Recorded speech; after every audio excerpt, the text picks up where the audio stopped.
Peuple de Dieu, soyez bénis au nom du Seigneur Jésus-Christ.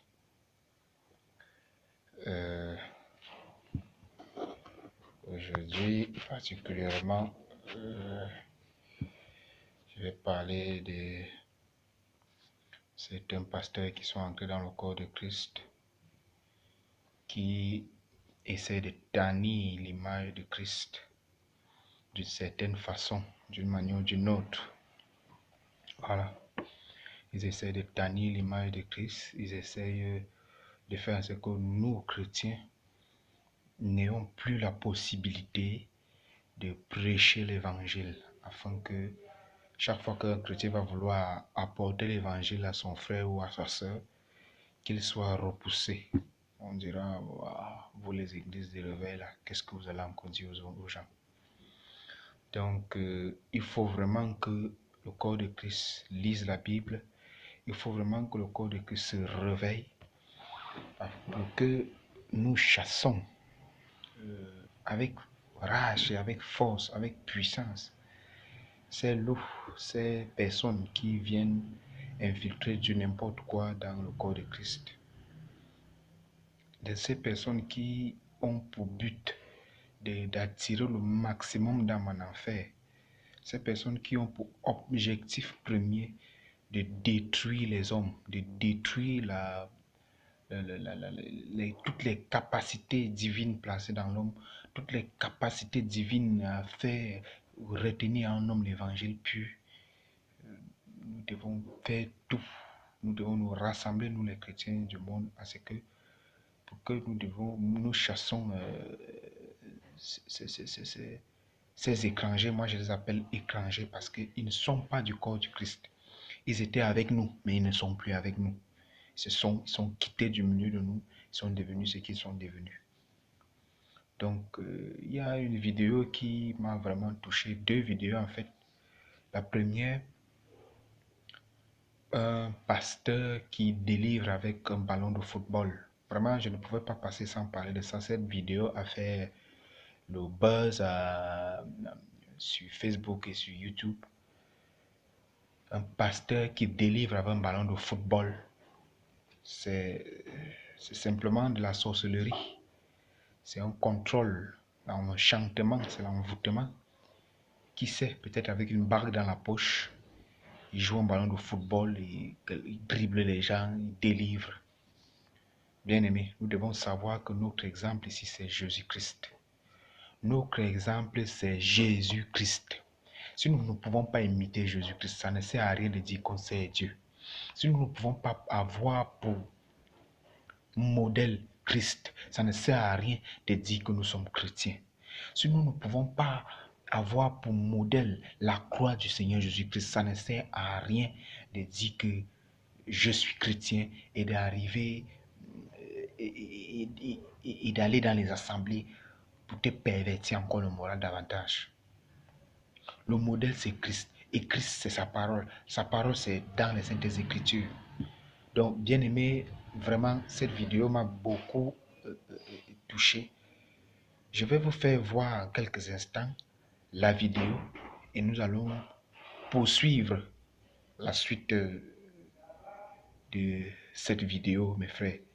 Regardez très bien comment un homme jongle un ballon de football, il dribble les fidèles qui sont sûrement envoûté, qui sait, peut-être dans son assemblée, il a dû planter des cadavres, des bébés peut-être, des bébés ou des cadavres ou quoi que ce soit de sa sirène des eaux qu'il a conditionné. Et il a ce pouvoir maintenant de contrôler la mémoire, le subconscient, l'esprit des gens et le malmener avec l'ensorcellement et l'envoûtement, avec tout genre d'enchantement, afin que vous voyez quelque chose qui n'est pas normal, mais vous n'arrivez pas à quitter ou encore vous débarrasser de ce que vous pouvez ne pas être normal. Et ces gens-là arrivent à un niveau où même si la Bible, parfois, il est comme un égaré, comme dans 2 Thessaloniciens où on parle de l'esprit d'égarement. Donc, mes frères, regardons un peu cette vidéo et revenons pour écouter un peu ce que vraiment l'analyse que moi j'ai apportée par rapport à ce genre d'abomination. Mes frères, suivez. Go! There we go. Kandela mpira. Kisera cha kuteba. Time to score. Time to score. Kakandela mpira. There we go. Kakandela mpira. Aya.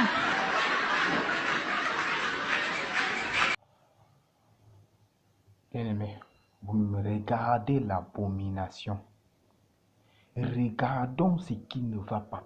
Regardons comment un homme, un responsable de famille part tomber jusqu'à il met la main sur la tête. Lui n'arrive pas à comprendre.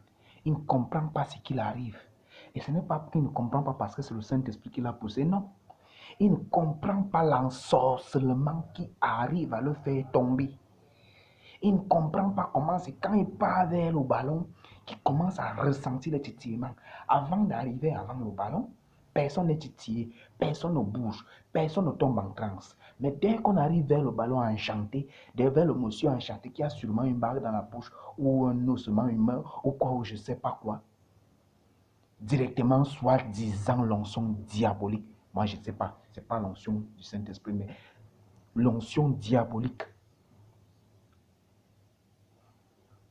le bouleverse, le traumatise, le tourmente, il part tomber, il met la main sur la tête, il n'arrive pas à comprendre, bien-aimé. Regardons le poids de la sorcellerie dans ce domaine. Regardez vous-même. Nous allons rapidement en lire parce que nous ne pouvons pas, il faut que nous fassions tout à la lumière des Écritures. Parce que beaucoup d'aucuns disent, les publications parlent des paroles de Dieu et autres. Nous allons faire tout à la lumière des Écritures. Et voici un avertissement. Il y a des gens qui viennent voir mes vidéos et mes publications pour porter des critiques. Je n'ai que faire des critiques parce que je suis habitué à cela. Oui, en faisant ça, je me suis préparé à vos critiques. Donc, peu importe, si tu vois que tu ne peux pas suivre la vidéo, passe là-dessus. Et je ne te ferai rien. Je ne vais pas venir te forcer de regarder la vidéo. Donc, s'il te plaît, si tu veux regarder la vidéo, tu arrêtes tes critiques, tu regardes. Ou si tu ne peux pas, tu passes tes routes. Bon, nous allons lire très rapidement dans le livre de... Pour ne pas tarder, dans un livre 1 Timothée, à la lumière des Écritures. Oui. L'homme n'est rien sans son bois, excusez-moi mes frères. À la lumière des Écritures, 1 Timothée 4, versets 1 à 2. 1 Timothée chapitre 4, verset 1 à 2. Mais l'Esprit dit expressément que dans les derniers temps, quelques-uns abandonneront la foi pour s'attacher à des esprits séducteurs et à des doctrines des démons. Mais l'Esprit dit expressément que dans les derniers temps, quelques-uns abandonneront la foi pour s'attacher à des esprits séducteurs et à des doctrines des démons. Frère, quand vous-même vous voyez, n'est-ce pas une doctrine de démon? N'est-ce pas un esprit séducteur? C'est un esprit séducteur d'enchantement et d'envoûtement. C'est ça qui les attire à tomber. Ça passe le temps à les séduire avec des vaines paroles, des paroles de vaine gloire, des fausses promesses, des paroles de la prospérité. Et maintenant, quand ils s'attendent à la délivrance, ce n'est pas la délivrance, c'est l'humiliation. Ils se font humilier. Ils se font humilier. L'esprit des prophètes est soumis au prophète. Si c'est le Saint-Esprit qui te délivre, moi je ne crois pas que c'est tellement important que le Saint-Esprit te balance, te largue par terre, te dose par terre, te fait du mal, tu peux même te casser le bras. Je ne crois pas que le Saint-Esprit soit en train de faire ça. Le Saint-Esprit fait ça, oui, je ne refuse pas. Au cas où tu as un cœur non repentant, ou encore tu es rebelle à la parole de Dieu, et que tu t'hasardes à entrer dans certaines choses. Je prends l'exemple peut-être comme La Sainte est sainte. Quand il faut prendre la Sainte Seine, il faut avoir un cœur pur. Quand tu fais certaines actions au milieu de l'assemblée, il faut avoir un cœur pur. Maintenant, si tu tombes en transe au cours de l'assemblée et que le Saint-Esprit t'a vraiment frappé, c'est à cause du péché de l'orgueil, à cause du péché de la rébellion dont on t'a demandé de te repentir maintes fois et que tu as refusé. Et là, le Saint-Esprit te frappe. Le Saint-Esprit avait frappé Ananias et Saphira au temps passé. Ils ne les avaient pas dosés par terre, à gauche, à droite. Ils étaient tombés comme une brise légère. On dit qu'il agit comme une brise légère. Ils étaient tombés là sur le champ. Quand le Saint-Esprit avait touché Ananias et Saphira. Ils n'avaient pas fait ces choses que les gens font aujourd'hui. Ils tremblent, ils vibrent, ils tombent en transe, ils deviennent comme un sorcier, ils deviennent comme quelqu'un qu'on a attrapé sur la toiture, qui est tombé par terre avec une énorme allure. Non. Et même quand quelqu'un reçoit le Saint-Esprit, ce n'est pas avec certains gestes. Le Saint-Esprit agit comme une brise légère. L'esprit des prophètes est soumis aux prophètes. Cela veut dire quoi? Cela veut dire que quand déjà il y a un esprit, quand tu nais de nouveau, il y a l'esprit de la rédemption qui est scellé en toi. Et c'est cet esprit de rédemption qui, je ne sais pas, je vais vous expliquer posément pour qu'on se comprenne. Quand tu nais de nouveau, il y a un premier esprit, l'esprit de la rédemption. L'esprit de la rédemption qui est scellé en toi pour le jour de la rédemption, pour le jour du Seigneur. C'est cet esprit qu'il ne faut pas accrister. Parce que plus tu l'accristes, plus le jour de la rédemption, tu n'auras pas la possibilité, il n'aura pas la force de te faire monter vers les cieux. De deux, maintenant la puissance du Saint-Esprit. Quand on dit, chaque fois que l'assemblée des saints priait dans les Actes des Apôtres, il se faisait remplir. On va toujours dire qu'il se faisait remplir du Saint-Esprit. Il se faisait remplir du Saint-Esprit. Ça veut dire qu'au fur et à mesure, ta vie spirituelle grandit. Le Saint-Esprit ajoute l'onction. Au fur et à mesure, la vie chrétienne augmente. Le Saint-Esprit ajoute l'onction et tu te fais remplir du Saint-Esprit. Et il n'agit pas en te dosant par terre. Il n'agit pas en te basculant à gauche, à droite, devant, derrière, sur la toiture, en te jonglant comme un ballon. Non, le Saint-Esprit n'agit pas comme ça. Ça, c'est pas l'Esprit de Dieu. Ça, c'est l'esprit diabolique, l'esprit trompeur. Et voilà pourquoi on dit ici, mais l'Esprit, quel esprit qu'il dit? L'Esprit du Seigneur, l'Esprit du Seigneur, l'Esprit du Seigneur qui était rempli en Timothée. Mais l'Esprit dit expressément que dans les derniers temps, quelques-uns abandonneront la foi pour s'attacher à des esprits séducteurs et à des doctrines de démons.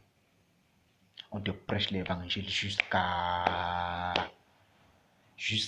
tes pas arrive, tu refuses. Tu sais là où tu vas aller tomber. Là où tu vas tomber, ce n'est que là où il y a les faux pasteurs. Parce que quand on te dit que boucle, ce n'est pas bon. Et qui, toi, on dit les boucles ne portons pas. Non. Les faux cheveux, non. On ne se cresse pas. Non. Tu refuses tout ça. Quand tu as déjà tout refusé, c'est qui peut t'accorder la grâce du salut. Ce que tu vas accepter, c'est l'abomination. Ce que tu vas accepter, c'est ces pasteurs qui vont te jongler comme un ballon. L'humiliation. Humilier devant les hommes, devant Dieu, devant les anges. L'humiliation, voilà ce que tu vas accepter. Pas l'hypocrisie au verset 2, pas l'hypocrisie des faux docteurs portant la marque de la flétrissure dans leur propre conscience. Ils savent ce qu'ils font. Ils savent ce qu'ils font, où ils sont. Ils savent quel pacte ils ont signé avec le monde des ténèbres. Ils savent ce qu'ils font. Le buzz. Et ce buzz n'est pas pour rien. Ce buzz est pour vous attirer encore plus de gens qui aiment encore plus de buzz. Plus tu aimes le buzz va t'attirer. Et le buzz va faire de toi un buzzer. Tu seras toujours dans le buzz. Oui. Mes bien-aimés, lisons la parole de Dieu. Elle est la seule qui peut affranchir. Elle est la seule qui peut affranchir. elle est la seule qui peut affranchir. Quand dans une assemblée des saints, il y a une telle chose, il n'y a pas un frère qui se lève en rébellion et dit que non, arrête ça. Ce n'est que de l'ensorcellement, l'envoûtement, ça veut dire qu'ils sont envoûtés et enchantés. Comme une autre vidéo où une bande de voyous viennent dans la maison du Seigneur, ce que vous appelez la maison du Seigneur, transformée en une danse de Didier Arafat, Didier Kourouba, je ne sais pas, Didier Arafat, les Didier qui dansent le coupé décalé à l'église. À l'église. L'église est un lieu de recueillement. L'église est un lieu de silence. L'église est un lieu de larmes et de pleurs. L'église est un lieu de repentance. L'église n'est pas un lieu où vous venez danser le coupé décalé. L'église n'est pas un lieu où vous venez transpirer jusqu'à la sueur coule. L'église n'est pas un lieu où tu viens, tu danses, tu te défoules comme si tu étais en boîte de nuit. L'église n'est pas ce lieu-là. L'église est un lieu de pleurs, de recueillement, de louange, de compassion. L'église, c'est ce lieu où on recherche la face de Dieu. Mes frères, je vais vous montrer une de ces autres vidéos. Mais pour l'instant, nous allons continuer d'abord avec ce pasteur. On va lire rapidement un autre passage. 2 Pierre. 2 Pierre, chapitre 2, verset 1 à 4. 2 Pierre, chapitre 2, verset 1 à 4. Il y a eu parmi les peuples des faux prophètes. Il y a eu parmi les peuples des faux prophètes, et il y en aura parmi vous de faux docteurs qui, introduisant des sectes pernicieuses et qui, reniant le maître qui les a rachetés, attireront sur eux une ruine soudaine. Attireront sur eux une ruine soudaine. Ces gens que vous suivez, vous allez tomber en ruine avec eux. Pourquoi? Parce que quand on dit attireront sur eux une ruine soudaine, la ruine c'est quoi? C'est l'enfer. C'est la géhenne. C'est ça la ruine. C'est ça la ruine. Et ils ne veulent pas partir seuls. Ils ont signé le pacte avec Satan de vous amener avec eux. Sortez très rapidement, mes frères. Avant qu'il ne soit trop tard, sortez de ce genre d'assemblée. Les temps sont proches. Sortez. Sortez. Très rapidement en courant. Verset 2. Plusieurs leur suivront dans leur dissolution. Et la voix de la vérité sera calomniée à cause d'eux. Voilà l'objectif. Plusieurs leur suivront dans leur dissolution et la voix de la vérité sera calomniée à cause d'eux. C'est l'objectif. Voilà ce que j'ai dit au départ. La voix de la vérité est en train d'être calomniée à cause de ces faux prophètes qui portent la marque de la flétrissure et qui veulent amener le maximum d'âmes en enfer. Et ils veulent donc que les voix du Seigneur Jésus-Christ soient calomniées afin que moins d'âmes soient attirées par la sainte doctrine, mais plus d'âmes soient attirées par des fausses doctrines. Quand on dit que le Seigneur ne veut pas qu'on porte les mèches, qu'on porte les cheveux, qu'on porte les boucles, les extensions de cheveux, les talons et pantalons et autres, il y a la rébellion. Le cœur s'irrite. On dit non, ça ce n'est pas l'évangile de Jésus-Christ. Vous êtes trop dur. Ce n'est pas nous qui sommes durs. S'il faut réclamer quelque chose, c'est au Seigneur Jésus. Entrez dans les prières, demandez à Jésus, mais Seigneur, pourquoi ta parole est dure? Aide-nous à la mettre en pratique. Aide-nous. Moi-même qui viens vous parler aujourd'hui, qui vous exhorte, je ne suis pas parfait. J'ai beaucoup de points qui me dépassent en sortie de là, mais je demande l'aide du Seigneur Jésus-Christ. Je sais que de ma propre force, je ne puis pas grand-chose.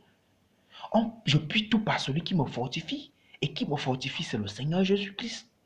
Je puis tout par celui qui me fortifie. Moi-même, je ne suis pas très clair. Mais je fais l'effort je fais le maximum d'être dans la droiture afin que le jour de l'avènement du Seigneur Jésus-Christ, que je ne sois pas délaissé, moi-même qui enseigne et qui exhorte de temps à autre. Et si quelqu'un a la bonne foi de prier pour moi, qu'il prie pour moi afin que je ne succombe pas jusqu'à mon dernier jour. Ni ne sait ni le jour ni l'heure.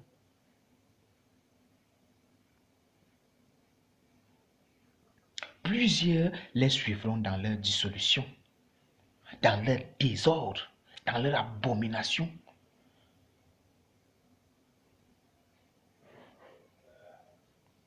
Et la voix de la vérité sera calomniée à cause d'eux. C'est l'objectif du diable. Faire ce que quand tu vas partir devant un frère, un païen pour lui prêcher l'évangile, qui te regarde comme un sujet de moquerie, toi et ton Jésus. Mais mon Jésus ne sera jamais un sujet de moquerie. Mon Jésus est toujours le haut et jamais le bas. Mon Jésus est toujours le premier, jamais dernier. Jésus est toujours premier, jamais dernier. Le roi des rois, le Seigneur des seigneurs. Personne ne pourra le mettre sur sa cheville. Personne ne pourra le mettre sous la plante de ses pieds. Personne. Ni même votre maître, le diable. Mon Seigneur Jésus-Christ, notre Seigneur Jésus-Christ, si oui, il est le nôtre à nous tous.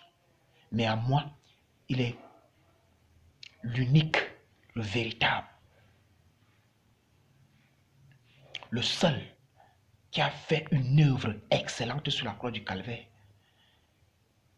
Il ne sera jamais calomnié. Et même s'il sera calomnié par certains, il y aura certains aussi qui seront prêts à le remonter, à remonter la pente.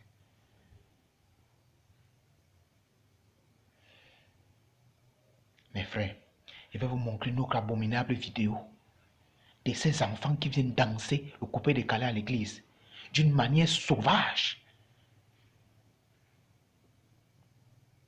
d'une manière de posséder. Vraiment, respectons la présence de Dieu, respectons les lieux que nous avons décidés, que ce soit dans les églises de maison, que ce soit dans les églises bâtiments. Respectons le lieu où nous avons décidé d'invoquer le Seigneur. Respectons ce lieu. N'attirons pas la poisse sur nous et sur nos enfants. Et ce sont des jeunes enfants qui font ces choses. Où sont les parents? Pour leur réprimander sévèrement de ne point prendre la maison du Seigneur comme un lieu de prostitution, de bordellerie, de voyoutisme et de bandits.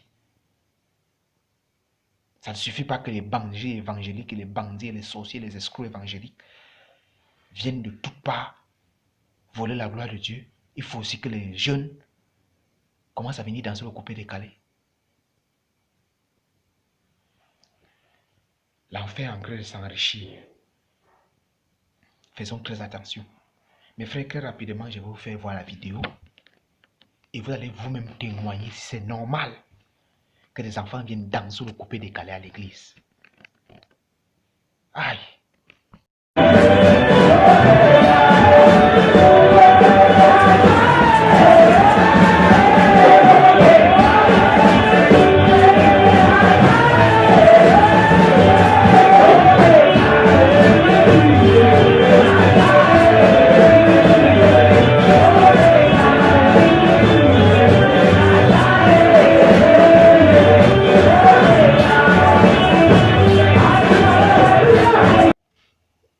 Donc mes frères, c'était la fin de cette vidéo. Abonnez-vous abondamment à ma chaîne, La Vérité en JC1 YouTube, et La Vérité et ma page aussi Facebook, La Vérité en JC1. Abonnez-vous et suivez, vous pouvez trouver quelque chose qui vous pousse à vous repentir, une exhortation, je ne sais pas quoi. Tout dépend de la puissance du Seigneur, tout dépend de ce que le Seigneur voudra, ce que vous rencontrez dans la page ou dans les vidéos. Abonnez-vous massivement. La page YouTube, c'est La Vérité en JC1. Recherchez La Vérité en JC1 et vous trouverez ça facilement. Facebook comme YouTube, c'est la même chose. Donc, bien aimé, à plus. Et que Dieu vous bénisse abondamment. Merci.